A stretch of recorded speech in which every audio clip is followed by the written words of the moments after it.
Capital News tonight. The Republic fails to take witnesses to court due to lack of funds to transport them. African countries must use unity as a means for development. Government to restore invaded sports grounds for the youth. Good evening. This is Capital News at 9:30. My name is Vanessa Victor. Let's get started with the national news.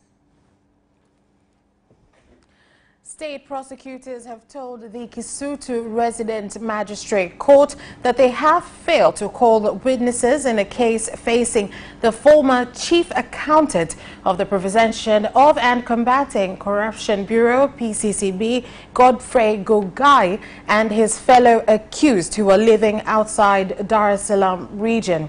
According to the prosecutors, their failure to do this stems from the fact that they have no money to pay for the transport costs of the witnesses. The TPA's Director General misused his authority in order to witness the signing of contracts between the TPA and the Leighton Offshore PTE Company Limited.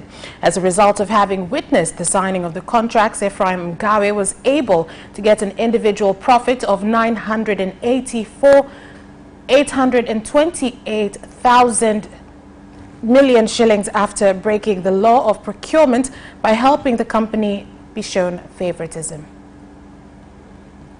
As he was giving this news to the resident Chief Magistrate, Thomas Simba, the state senior prosecutor Awamu Mbakwa told the court that their witnesses had said that they lacked the financial means to pay for their transport so that they could come and give testimony. Moreover, Prosecutor Awamu Mbakwa said that the state had failed to bring their witnesses to court because all of them lived outside the city of Dar es Salaam. On his part, the defense team's lawyer, Alex Mgogolwa, requested the court to speed up the process of calling witnesses to give their testimony. In his response to Mr. Mgogolwa's request, the resident chief magistrate, Thomas Simba, said that there are certain procedures which must be followed where the issue of paying for the transport costs of witnesses is concerned. The resident chief magistrate, Thomas Simba, said that there are certain procedures which must be followed where the issue of paying for the transport costs of witnesses is concerned. Also, Chief Magistrate Simba said that his court is working on the issue of paying for the transport costs of the witnesses.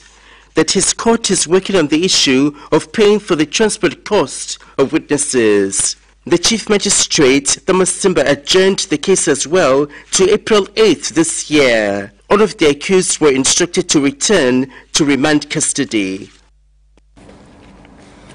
Prime Minister Kassim Majaliwa has warned education officers in the country not to involve themselves in planning and theft of national examinations, and said that the government will not forgive anyone discovered to be involved in such acts.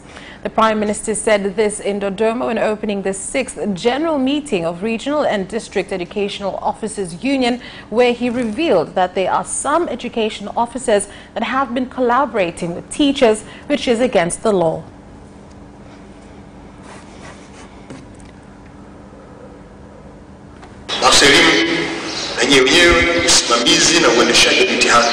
Education officers, you must be careful in how you conduct and supervise examination sitting. I ask that each one of you concentrates on students passing exams. You must not be enticed or the student to steal examination papers. The Examination Council of Tanzania is our organ that for a long time it has earned trust in the country and across Africa. And the government has invested a lot to make it strong and modern. School heads must speak one language, so must teachers. Ningependa nizungumzie swala la miundombinu. Tumekuwa na ongezeko. I would like to talk about the infrastructure. There has been an increase in the number of students, which is a challenge. As you know, free education has seen a lot of students enrolling in schools. And there is a lot of work to be done through the President's office, and a lot of progress has been made to better the infrastructure. I ask education officers to report the right statistics. In our inspection, some areas show there is an influx of students, with some classes holding between 73 to 200 secondary school students. Working under such conditions is hard to give a good service. It is important to give the right statistics.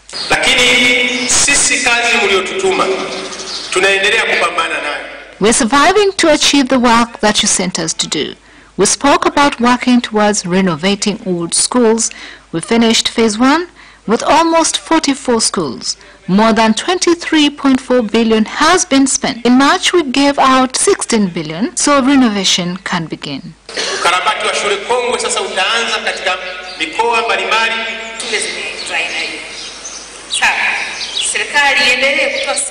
The government will continue to give seminars so that in case of any changes to the education system, we could have training to better handle such changes and make right decisions. ACT Wazalendo political party said that during the next 14 days it will present a letter to the registrar of political parties to confirm that it did not break the law as is being claimed. The leadership committee of the parties also appointed Juma Duni Hadi as the new deputy leader of the party. This development stems from a letter by the registrar of political parties to the ACT, which claimed that the party had failed to send its audited report for the 2013-2014 financial year. The registrar of political parties made clear in his letter that the party's failure to send him the report for the year in question was against the law. And on his part, the president of ACT, Zito Kabwe, responded that all audited reports for the year have been sent, as the report for the 2013-14 financial year was joined in with the audited report for the 2014-2015 financial year. And the government's chief auditor, our party was informed that we could consolidate our finances for 2013-14 and 2014-15 in one report, meaning that May and June 2014 to be consolidated in the July 2014 to June 2015 in one report, and this is according to the advice we were given. Mpaka June 2015 iwe kwenye ripoti moja. Fake pesticides used to remove fungus from cashew nuts and tomato crops that are known as Richter Super and which were imported from Mozambique have been impounded as they were illegally being sold to cashew nut farmers on various street markets of the districts in Newala, Masasi and Tandahimba in Mtwara region. Those who were found while they were in process of selling the fake pesticides stopped doing so and abandoned their products. The pesticides were impounded during a house-to-house search which was carried out by the pesticides inspectors of the TPRI and inspectors of the Department of Cereals in the Ministry of Agriculture.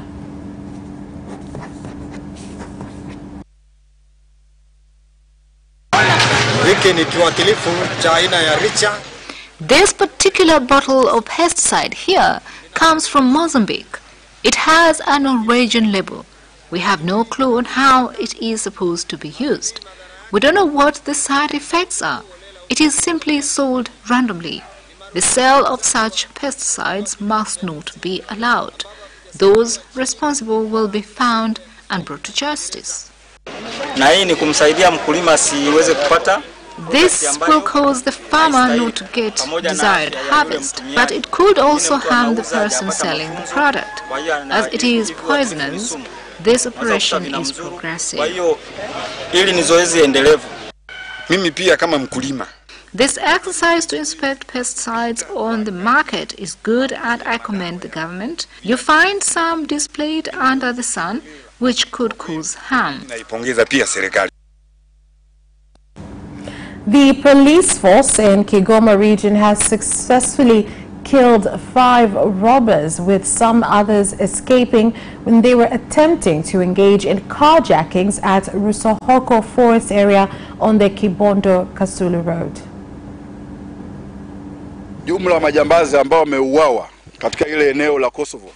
5 criminals were murdered, however some ran away, including the one who brought us to this place where they were planning to hijack cars. They are very smart. They split up the weapon, and when they go to carry out a crime, they gang up because they don't trust each other.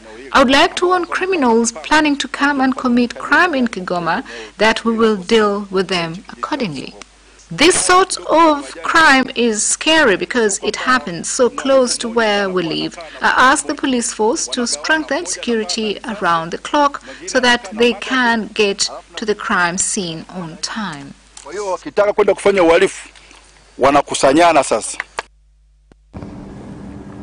The leadership of Rorya district in Mara region has ordered the village defense and safety committees within the district to set specific strategies to deal with the significant problem of the theft of livestock, which is alleged to have begun recently. The District Commissioner of Rorya, Simon Chacha, is also the chairman of the Defense and Safety Committee in the district, made the directive when speaking to residents of Kwibuse village during his inspection visit of various development activities. There has been a rise in the number of people stealing cattle. You leave your herd outside, they come and steal some.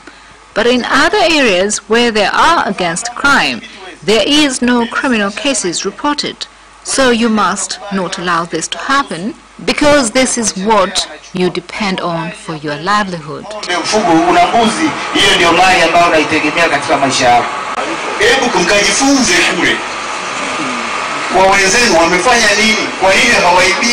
You must learn from others what they've done to combat stealing. Why do thieves come all this way to steal? We had stopped putting cattle together because of crime with violence, of which the government has brought that under control. So you must form small groups whereby you will keep your cattle and keep watch in turns. We know who the thieves are, you know them, and live with them too. Before he disarms you, you must disarm him first. The National Electoral Commission, NEC, is expecting to conduct a trial voters registration exercise in 2 wards in Kibuta, which is in Kisarawe District Council in the Coast Region, and Kihonda in Morogoro Municipal Morogoro Region. This information was released by the chairman of NEC, retired Judge Semistosles Kaijage, in Dar es Salaam today, whereby he also added that the registration, which will begin from March 29th to April 4th of 2019, will happen in 20 registration centers, 10 being from each ward.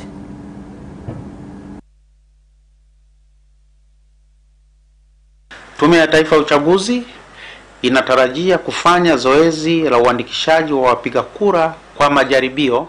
The National Electoral Council will conduct a voters registration exercise, a pilot, from 29th March to 4th April this year.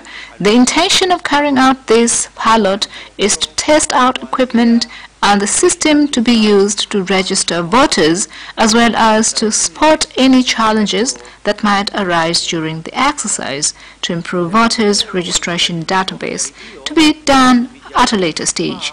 This will take place in 20 voters registration centers, meaning 10 from every ward mentioned. The Electoral Commission would like to inform residents in the listed wards registered on the permanent voters database in 2015 that they can use this opportunity to verify their details in centers where they are registered. Ikiwa ni vituo 10 katika kila kata tajwa.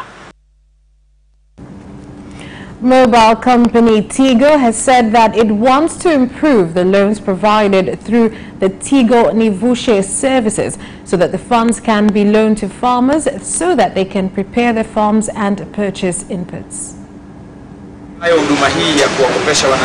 We have a scheme to lend money out to farmers through Tigo Pesa, we're looking on how we can empower this sector so farmers can focus on farming.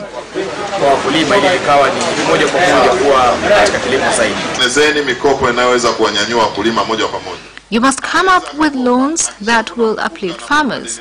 The farmer will clear the debt once he sold the harvest. I know there are certain banks that charge farmers up to 2% per month, which is 24% per annum. This is the highest interest rate in the country. The leadership of CUF, that is recognized by the political party's registrar, has restored the flag of the party at the building's headquarters in Mtendeni in Zanzibar, where they were forced to break down the door in order to enter the building.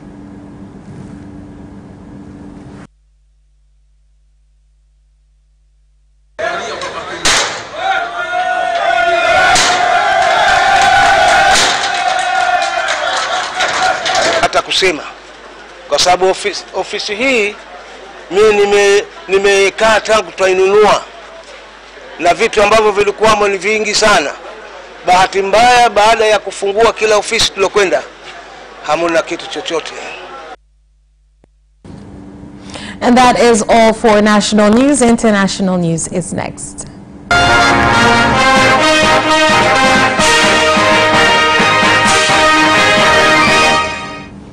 And in international news, the president of Rwanda, Paul Kagame, has said that African countries need to use their unity as a means for development. The implementation of African Continental Free Trade Area, especially at national level via continent dialogue and flexibility with full involvement of African business community, is vertical to keep us on track. In less than a generation, it is projected that Africa will have over 1 billion people who can work, which means that we have larger manpower than India and China. We don't have any time to waste, only responsible to do what is necessary. Some residents of Winterekwa Ward in Bujumbura are in danger of losing their homes due to a land crack, with the disaster board in Burundi advising that the citizens be moved to prevent dangerous incidents from occurring. All I can say is that all this have been caused by land in this area, heavy rains, poor road infrastructures and drainage systems. During rain season, water have nowhere to go because of lack of drainage systems. My call to the government leaders is to come and witness for themselves and help citizens who have been affected.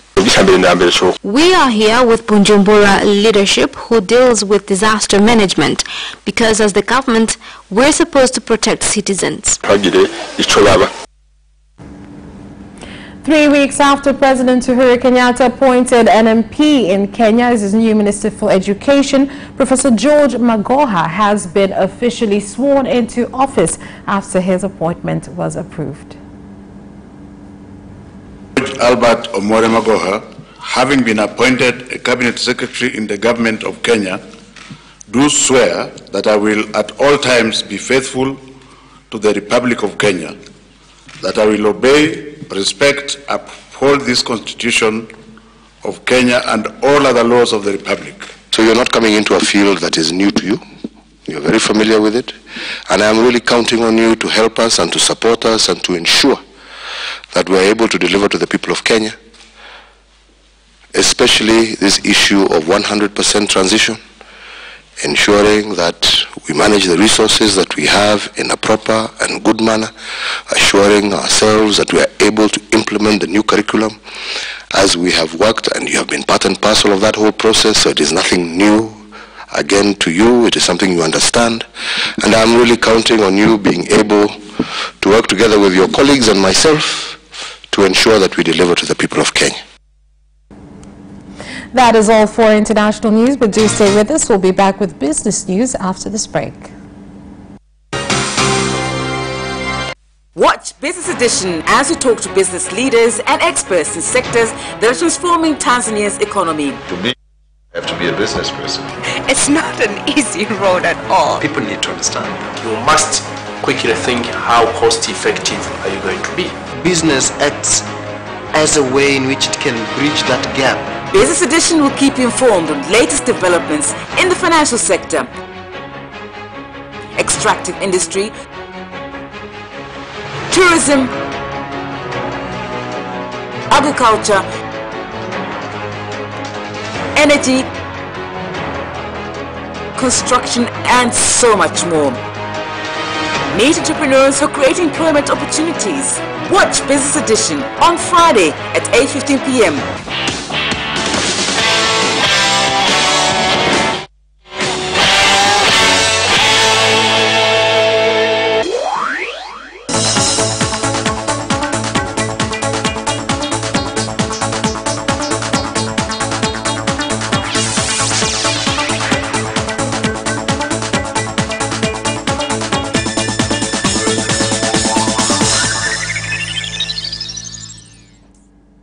Welcome back, and in business news.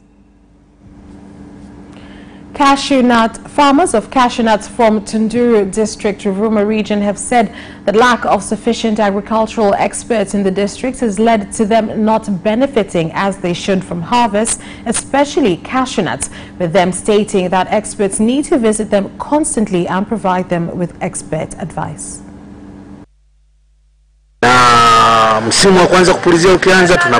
We do care for our plants, but the major challenge is lacking experts in these areas who supervise our work that has been done. The problem of lack of organic officers is high. We have 71 organic officers, while we have 157 villages. In order to reach most of the farmers, these officers decided to arrange agriculture classes instead of visiting farms. Last year, sesame was sold at lower rates. However, there shall be some changes this year where there are proper systems in place for sesame and rice, because we do produce good number of these crops. Some small-scale producers in the country have asked the government to continue to set conducive environments for Tanzania Bureau of Standards (TBS) and Tanzania Food and Drugs Authority (TFDA) so that they can fulfill their intentions to help the group. My call to TBS and TFDA is to set friendly conditions and find out reasons why most of locally produced products have not been certified by TBS and TFDA. They should not wait for me to bring these matters forward to them. The challenge is when people come to the exhibitions, they are targeting foreign vendors from Komoro, Rwanda, Kenya, instead of focusing on the local vendors from Tanzania. The Regional Commissioner of Lindi, Godfrey Zambia, has directed investors to go into the region to look into investment opportunities, especially in the construction of tourist hotels next to the beaches. We have wonderful beach shores in the country. We are inviting people to come and visit these beaches.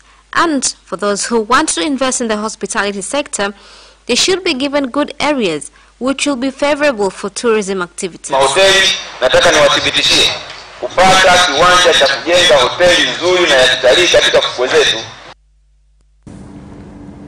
Well, up next is sports news just after this break.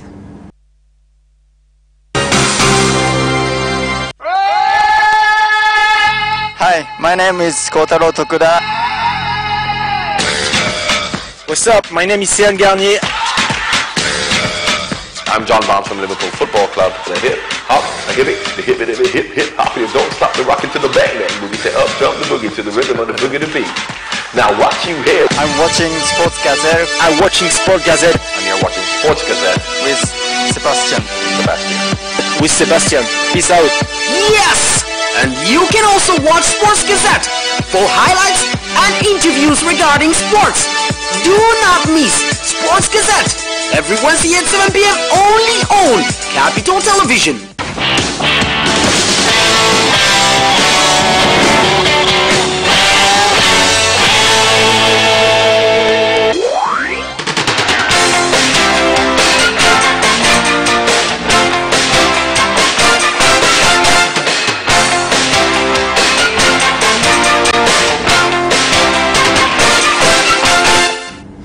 And on to sports. The national team Taifa Stars win against Ugandans led the government to want to restore sports grounds that were invaded so as to prepare the youth to take over opportunities left behind by players like Mbwana Samata when they retire. I would like to congratulate Tanzanians for the way they showed patriotism at the match. We are confident enough that despite people's choices of teams, Tanzanians will always put Taifa Stars ahead of them all. I was telling TFF leaders that our first mission has been successful. Then it's high time that we move on to our second mission, which is to promote Serengeti Boys.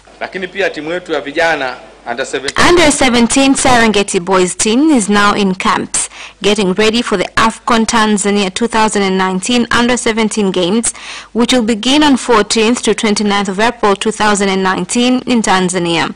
It is our hope that Tanzanians will show up in big numbers once again at the National Stadium to support our team, just as how we were united for Taifa Stars.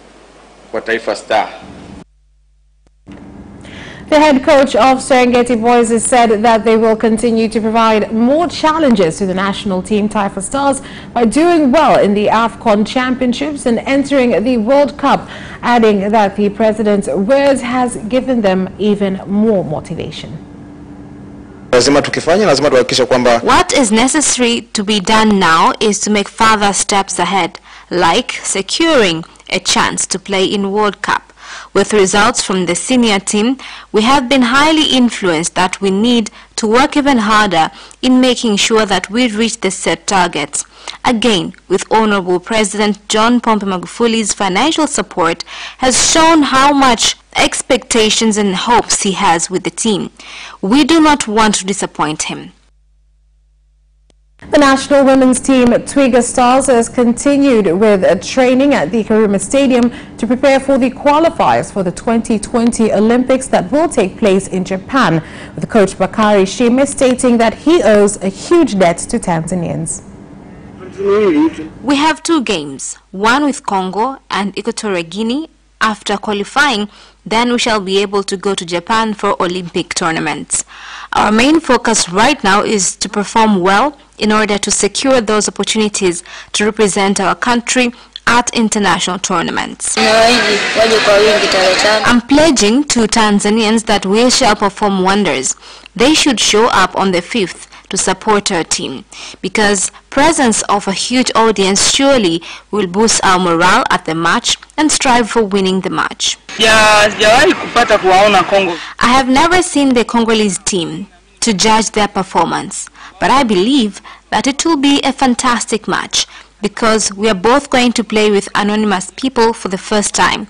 It actually makes me very excited because our coach has prepared us well psychologically and physically to face Congo.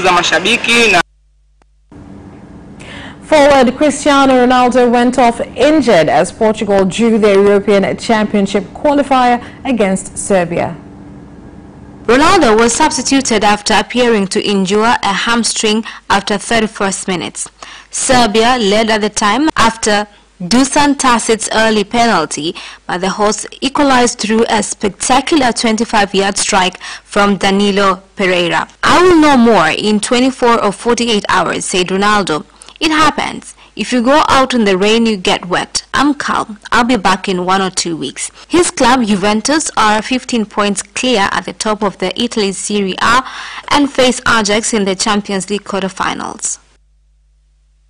And that sports item ends our news bulletin. On behalf of our team who prepared this bulletin for you, my name is Vanessa Victor. Thank you for watching and have a good night.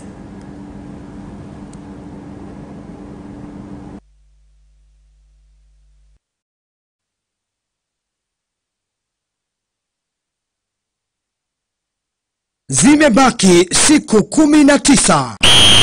mashindano ya Toto AFCON 2019 kwa vijana chini ya miaka 17 kuanza kunguruma. Kitimtim cha mashindano haya kitaanza kutimua vumbi tarehe 14 hadi tarehe 28 Aprili 2019. Ni katika viwanja vya Chamazi na dimba la Taifa jijini Dar es Salaam. Wa Tanzania, tujitokeze kwa wingi kuishangilia timu yetu. Serengeti Boys ni vijana wetu. Serengeti Boys wanapeperusha bendera ya taifa letu. Serengeti Boys tunatoboa mpaka kombe la dunia.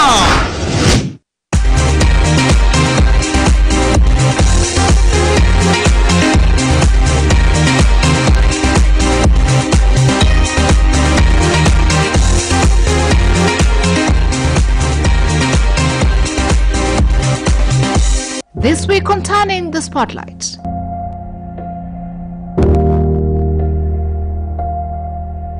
We are still in Mafia Island, whereby we'll be looking at the power of conservation.